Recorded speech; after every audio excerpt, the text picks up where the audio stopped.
All right, ladies, here we are today with the shoulder press, how to do an effective, efficient shoulder press. Now, again, there's a time and a place for momentum, but what I want to show you today is how to get the most out of your workout, how to get the most time under tension that you can, and how to stick to the muscle that you intend to work without shifting and relying on other muscles. So if we take the shoulder press, for example, we're working our medial delt here, and here's our starting position. Now, what happens a lot of the time is, we do this because we're in survival mode. We just want to get things done, but we'll just pump these out. And really, there's not a whole lot of time under tension in there. So if I'm doing 10 of these, what am I getting? I'm getting less than 2 seconds actually under tension that this muscle is contracted. So out of 10 reps, if I want less than 2 seconds, and that's probably being pretty generous, we got to change the way that we do these.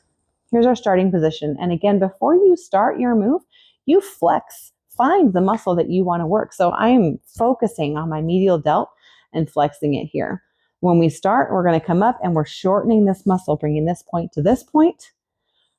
And I'm about fully contracted right there. I'm not coming in. Here's the temptation. We want to come in and bring those dumbbells together, but you know that you're doing that, actually give yourself a little bit of relief because you're losing the tension here.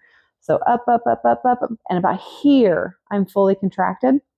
And I'm going to come back down and I'm going to stop here. I'm not going to let my elbow drop because then I'm taking a little break there. I'm holding the tension by letting the weight settle back in my starting position. And then I go again up, down, settle, up, down, and settle. All right.